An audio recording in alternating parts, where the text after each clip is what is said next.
Assalamu alaikum wa rahmatullahi wa barakatuh. My dear brothers and sisters, welcome to Youth Challenges. I'm your host, Faizan Mahmood, and as always, it is a pleasure to be here today to host a very engaging topic. Today's topic is on social media, in particular, the effect social media has on youngsters and adults alike. Today in the studio, I have with me Mr. Abid Rizvi. Assalamu alaikum. Wa alaikum salam. How are you doing today, brother? Alhamdulillah, very well. Thank you for joining us on set today. It's a pleasure. As I mentioned to the audience, our topic today is on social media. Now, before we go into this topic in more detail, I'd like for you to give us a bit of background about yourself. What is it that you do? How old are you? So I'm a second-year economics undergraduate at City University of London. In terms of my interests and hobbies, I'm particularly interested in sports.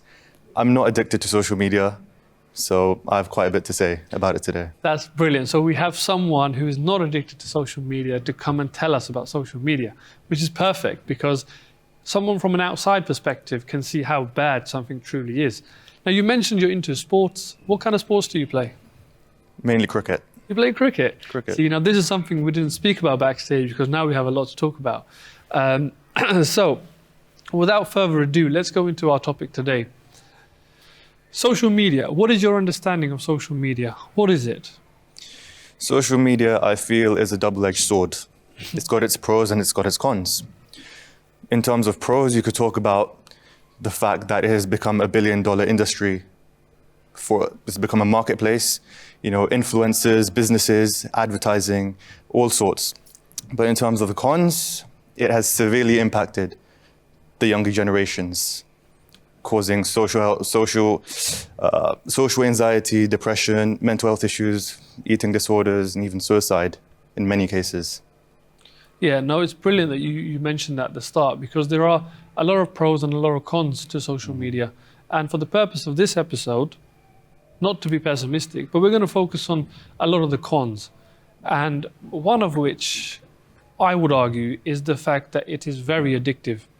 Now, when we say it's very addictive, we mean you will find youngsters, even adults alike, some people in the middle-aged, some people past 60, past retirement, they are stuck there on their phones, on social media for hours and hours and hours. And it's such an addiction that someone can be sat on their phone in a room full of people, and perhaps those people who are in the room with you, they might be your guests, they might be in your house. Despite that, you might just be glued to your phone. And this is very, very common. And in fact, in my own view, probably 1 out of 3 households, there is one member who is like that. And you can call their name, you can try and get their attention, they're completely zoned out. They're stuck in their phone and that's all they're in. So given that you're a student at the moment, and alhamdulillah, you said you're not addicted to social media, but I'm sure you know people who are. So without saying any names, otherwise they'd probably come at you after the episode, how bad do you think this addiction is and how much of a negative impact does it have on students? I think it's detrimental. Especially as students, it's definitely affecting the student life, right? Work gets harder as you progress down the years. And as a way to distract yourself, to make you feel better, you'll start scrolling on social media. You have the work in front of you, but you're procrastinating. So you turn to social media. That's the pleasure system. So you're constantly going to be scrolling to find pleasure. And what happens is the work doesn't get done. You save everything till the last minute, even more stressed, even more depressed. The work messes up, then you realize you failed, but you still will continue scrolling on social media.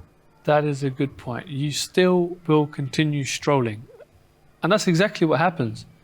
Just constantly flicking through pointless videos, pointless posts that don't bring you much gain. Although, having said that, social media is also a hub of information. It's a hub of news. It's a hub of knowledge. So I would urge that there is an option available to all social media users. And what is that option? That option is the fact that you can decide exactly what you see. Now, I'm not a tech expert, nor am I a social media genius. But I've noticed, if, for example, I am on, let's say, TikTok, and I'm watching videos of cricket, you mentioned cricket, say you've got Virat Kohli batting videos, or you've got Virat Kohli versus Babar Azam debate going on, and you're just watching these videos. All of a sudden, I've watched 2, 3, 4 videos. Now when I go back to my feed, my whole feed is cricket. It's just cricket. So now, although that gives me entertainment, it doesn't provide me any value. I haven't upskilled myself. I haven't gained any knowledge which is useful. However, at the same time, if I was to look at videos of an Islamic scholar, or if I were to look at videos about a documentary, you know, for example, economics or law or whatever it may be, now my algorithm has adopted to what I've searched. It's adapted. It's realized that, okay, my customer is interested in these videos. So why don't I push them out to him? And that's exactly how it works. So you are responsible for what you see on social media. Now, going back to your point about students, definitely it can be very distracting. When I was in university, thankfully, TikTok didn't exist because this has only recently emerged. So it wasn't as addictive back then as it probably is now. And it is definitely true that students are procrastinating. They're on social media for a ridiculous amount of time. And you mentioned that what happens is when they procrastinate, they leave things to the last minute. Absolutely. Then when they leave things to the last minute, they put more stress on themselves, more burden on themselves. And that can really mess with someone's mental health. So that swiftly leads us on to one of the main cons of social media, is that there is a recognized link between excessive use of social media and poor mental health. Many researchers have concluded as such. So what is your view on this? Do you believe, from your personal experience, based on friends, family, and your surroundings, do you believe that there is a negative impact on one person's mental health as a result of excessive use of social media? Most definitely, yes.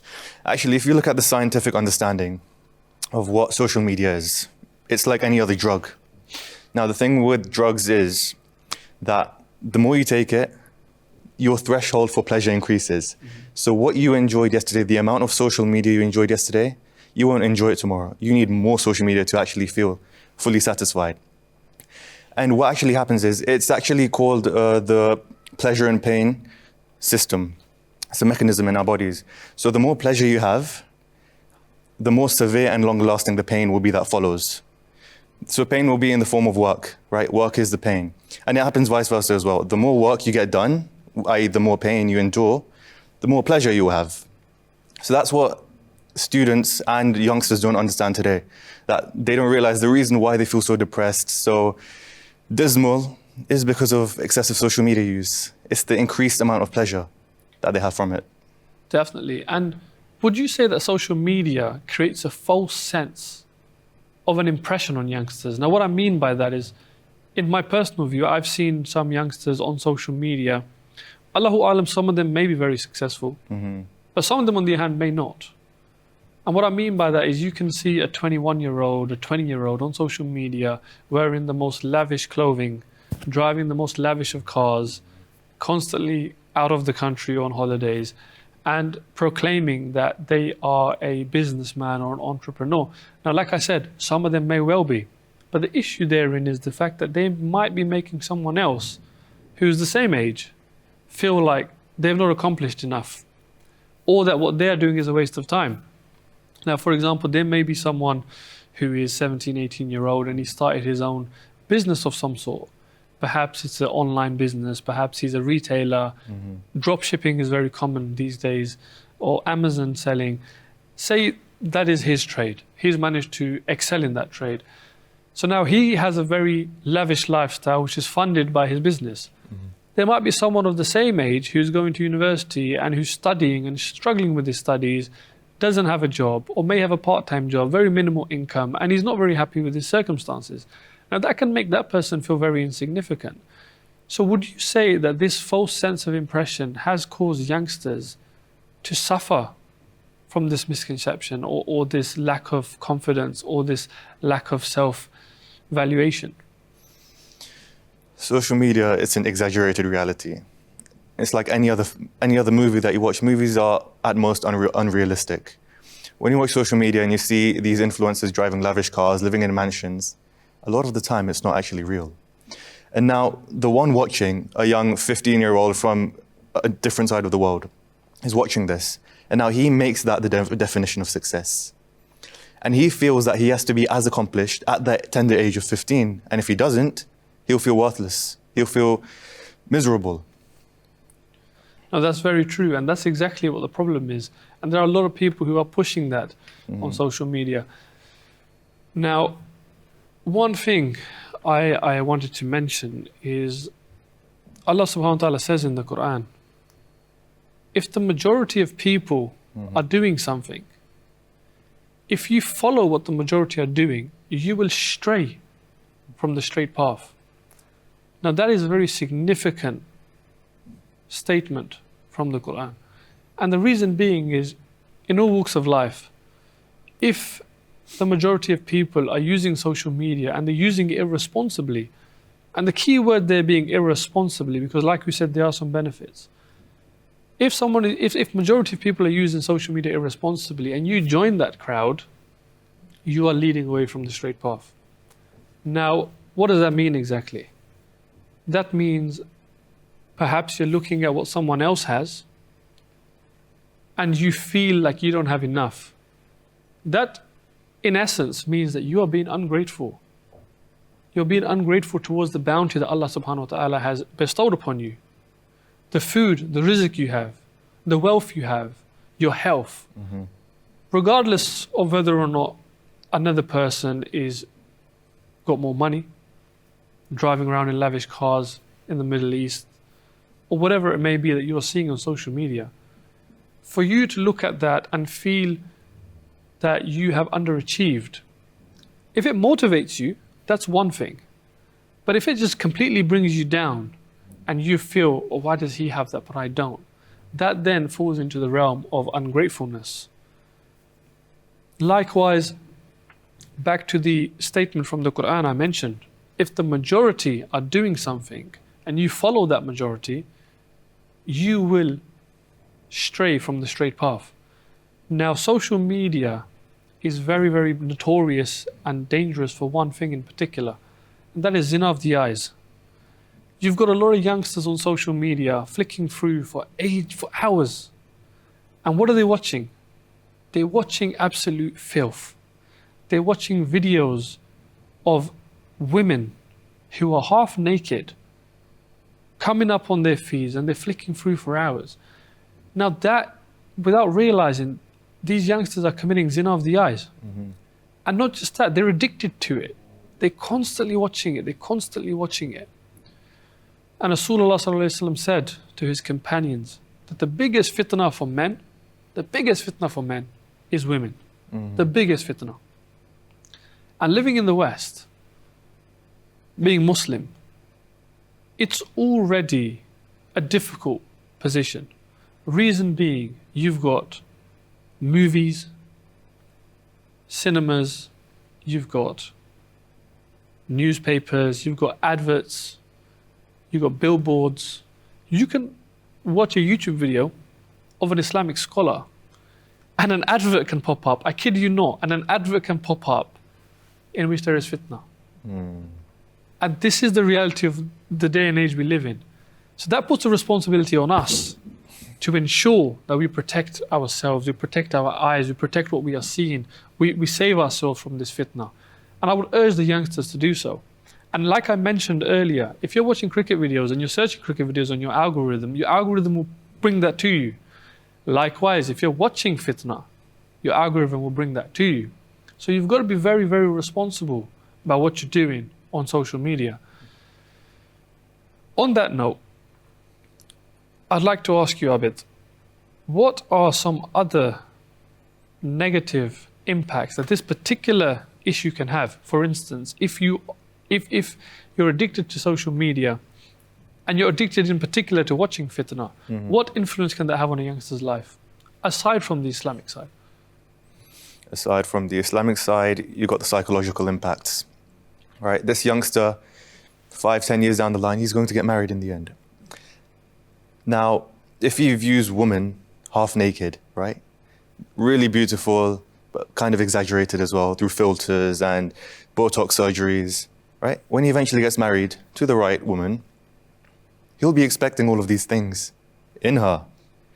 Now, if she doesn't match his expectations of what beauty standards are, then it could cause a lot of relationship problems with his wife.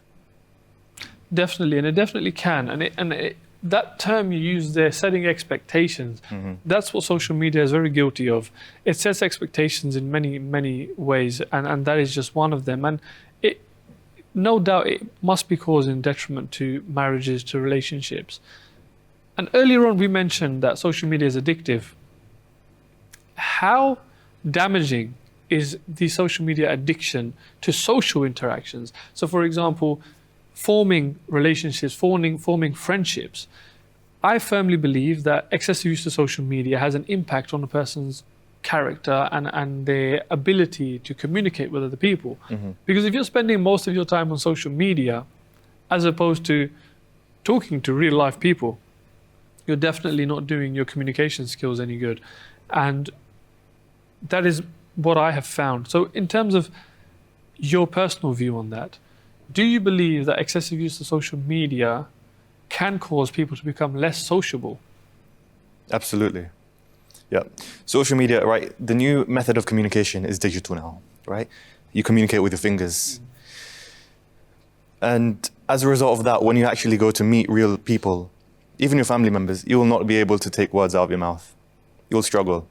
And you realize that your English is poor, your communication skills are poor. And as a result of that, people are not going to understand what you are saying. People don't understand you. There's a lack of empathy, a lack of emotional intelligence. You're going to be frustrated. Why is this person not understanding me? Or if you look at the way you speak, look at the way you communicate, right? It's not that great anymore, right? They communicate through digital platforms. They can have the best communication skills through Instagram, through Snapchat, right? But it's nothing, absolutely goes to waste if you cannot communicate the natural way, the way that our ancestors used to communicate. That is definitely true. Our ancestors, the simple life, where you had to walk across and actually speak to someone if you wanted something done instead of pinging them a message. And in fact, these days you have people in the same household.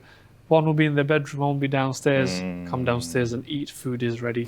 You know, it's a very odd and very robotic way to live your life. It's very important that we become more social. We work on our communication skills. We work on our skills as to building bonds and relationships, and it will help you in the future. And this can actually have a very negative impact on your chances of a future career as well. Definitely. So for instance, if you're someone, you know, at your stage, for example, you're at a very penultimate stage of your academic life, you're a student at university, you're going to pursue a career soon, and these years are very important. Your teenage years and your early 20s, they make who you are. If you become someone who is a closed shell because you've spent more time using social media than actually going out and spending time with other people, you will struggle to impress people when you go for job interviews. You will struggle to impress people when you give presentations at work. And you will struggle to form meaningful relationships. And in this day and age, you need people around you for whatever it may be. You know, so you can call upon them. For example, if you are, you know, you mentioned you're an economics student. Say, for example, you go on to be economist and you need an opinion from someone else. You can simply call someone, should we get a coffee? You get a coffee and you can talk over the coffee about whatever topic it may be. And you can only do that if you have some kind of network, some kind of relationship with another person. Whereas if you're this social media junkie who's just completely addicted to social media and never bothered to form relationships or work on your communication skills, then you won't have that option available to you. Now, Abid, I think we've spoken a lot about negative impacts of social media. I want to focus on the positives a little bit. So what would you say is the most prominent positive feature of social media? Most prominent positive feature of social media. See, initially, social media was created to interact with your family and friends who live abroad. Back in the day, the method of communication was through sending letters. And it would take weeks, if not months, for letters to go back and forth, right? So to make it an efficient method of exchange, right? Social media was created, you know, even calling your family members, your grandparents who live in India or Pakistan, you know, it was for that purpose. But now, since it's been available to everyone, people interact with a lot more new people. So that's one of the positives. You can interact with your friends and family, but obviously it's evolved and it's become far more complex than that. Another positive is it's become one of the most effective ways of conducting business, marketing strategies. It's one of the best marketing platforms in the world, right? Although it may be arguable that the receiving end, as in the customers, the users of social media, are negatively impacted with the ads that they face from businesses, but it's very profitable to businesses. No, definitely. And you mentioned their marketing. Yeah. And a trend which I see these days is a lot of people are on social media and they're sharing their life behind the scenes. Yeah. So if, for example, they're a plumber or if they're an electrician or whatever profession they may be, they're sharing a day in the life, you know, a day in the life of a corporate banker, a day in the life of a plumber. And I like watching those videos because it's productivity. It encourages other people that, look, you can do this too. For example, I came across a video the other day and it was this very young gentleman. He was a plumber and he showed a video of him, you know, there was the ceiling had broken due to leaked water, and he showed the entire process of him fixing it, how he done it. And at the end of the video, he said something which I really liked. And he said, Wallahi, as a plumber, you can make X amount of money a month. So what he's done is, whether it's intentional or not, he's encouraged another viewer that perhaps this is a feasible career path for you. So definitely you can, and not only that, he's built his own reputation a little bit, he's promoted his own business. Now if someone sees that and they have a similar issue, they'd think, you know, why don't I message that guy because it happened to me yesterday, or I think I might have that problem and I can just call upon him. So he's advertised his own business. At the same time, he's encouraged his viewers to seek a career path in that chosen field. So definitely there are many pros from a marketing perspective. Abid, we're just going to take a short break now. We'll give our viewers some time to think about what we've spoken about. So dear viewers, stay tuned in, and Abid and I will be back after a very short break. Assalamu alaikum wa rahmatullahi wa barakatuh.